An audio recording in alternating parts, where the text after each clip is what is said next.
அன்பார்ந்த மாணவர்களே வணக்கம். இன்று நாம் பார்க்க இருப்பது சகப்பிணைப்பு, கோவலன் பாண்ட். சகப்பிணைப்பு எப்படி உருவாகிறது அடிப்படையை தெரிஞ்சுக்கலாமா? ரைட். ஒரு ஊர்ல ராமு அப்படின்னு ஒருத்தர் இருக்கிறான். அதே ஊர்ல சோமு அப்படின்னு ஒருத்தர் இருக்கிறான். இந்த ராமுவும் சோமுவும் படிச்சு போட்டு வேலை வெட்டி இல்லாம சுத்திட்டு இருக்கிறவங்க. இது மாதிரி ஒரு நாள் ஏதேச்சியா ராமு அவங்க ஊர்ல இருக்கிற கோயிலையோ போய் உட்காந்து ஒரு யோசனை பண்ணிட்டு இருக்கான். அதே மாதிரி அன்னைக்கு சோமுவும் அதே கோயிலுக்கு அப்படியே அவன் பக்கத்துல உட்கார்ந்து இருக்கேன். அப்படி 2 பேரும் உட்காந்து பார்க்கும்போது சிரிச்சுக்குவாங்க. சிரிச்சிட்டு இருக்கிற அப்புறம் இந்த ராமு கேட்கிறான் சோமு கிட்ட, நீங்க என்ன பண்றீங்க அப்படின்னு கேட்கிறான். சோமு சொல்றேன், ஐயா நான் படிச்சு போட்டு வேலை வெட்டி இல்லாம சும்மா சுத்திட்டு இருக்கிறேன் அப்படின்னு சொல்லி வருத்தப்பட்டு சொல்றியா.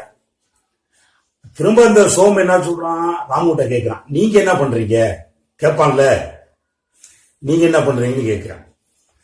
அதுக்கு இந்த ராமு சொல்றேன், நானும் உன்னே மாதிரி தான் படிச்சு போட்டு சும்மா இருக்கிறேன் அப்படின்னு சொல்றேன்.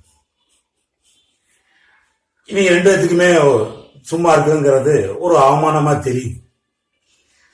அப்ப கொஞ்ச நேரம் யோசிக்கிறாங்க, அமைதியா இருக்கான். அப்புறம் அந்த ராமு சொல்றான்,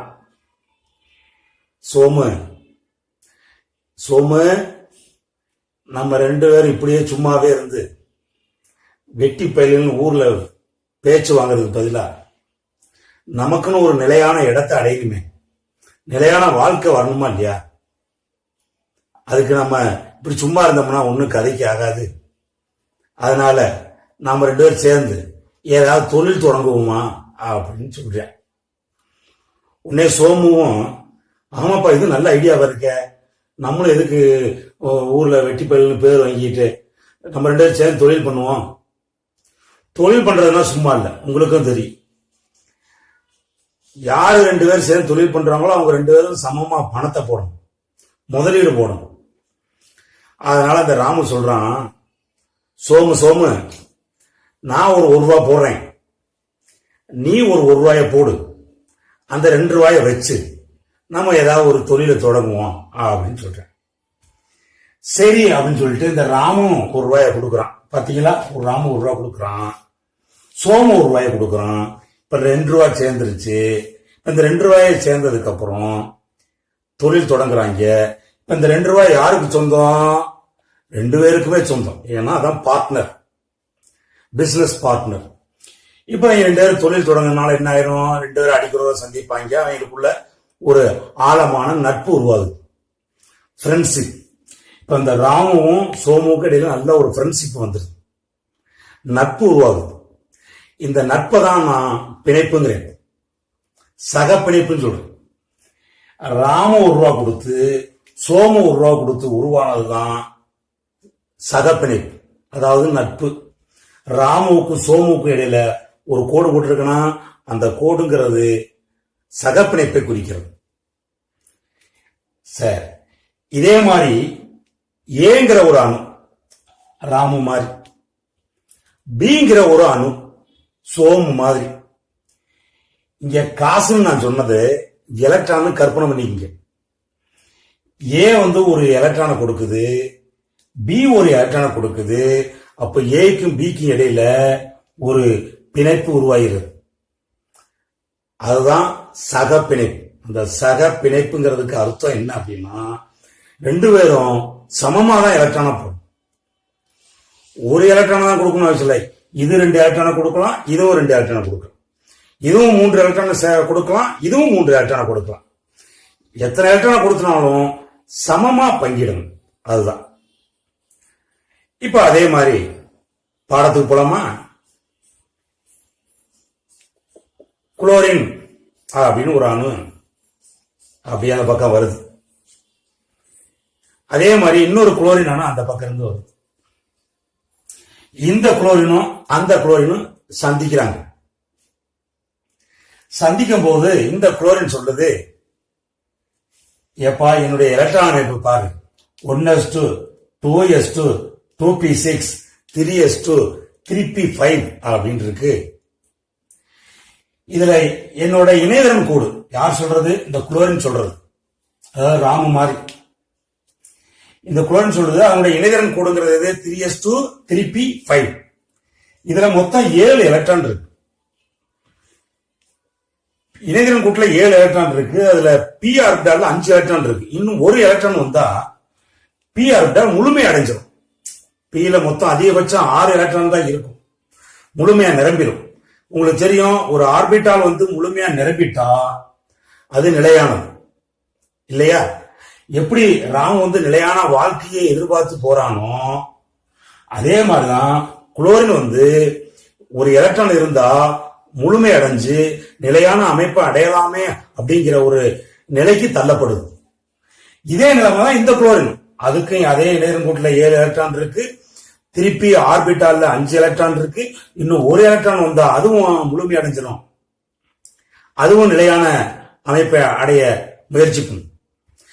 அந்த சூழ்நிலையில தான் இந்த குளோரினும் அந்த குளோரின் சந்திக்கிறாங்க. அப்ப இவங்க என்ன சொல்றான், இந்த குளோரின் நான் ஒரு எலக்ட்ரானை தர்றேன், நீ ஒரு எலக்ட்ரானை கொடு, நம்ம அந்த 2 எலக்ட்ரானையும் பொதுவா வச்சு ஒரு பிணைப்பை உருவாக்குவோம் அப்படின்னு இவங்க 2 பேர் பேசிக்கிறாங்க. அப்படி உருவானதுதான் சக பிணைப்பு.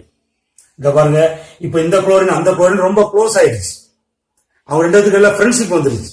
அவங்க 2 பேத்துக்கு சகப்பிணைப்பு உருவாயிருச்சு. அந்த சகப்பிணைப்பு எப்படி உருவாச்சு? இது ஒரு எலக்ட்ரானை கொடுக்க, அது ஒரு எலக்ட்ரானை கொடுக்க, சமமாக பங்கிடுதல். இங்க பாருங்க, இந்த குளோரின்ல அந்த இணையதளம் கூட்டுல இருக்கிற 7 எலக்ட்ரானை தான் நான் இங்க போட்டிருக்கேன்.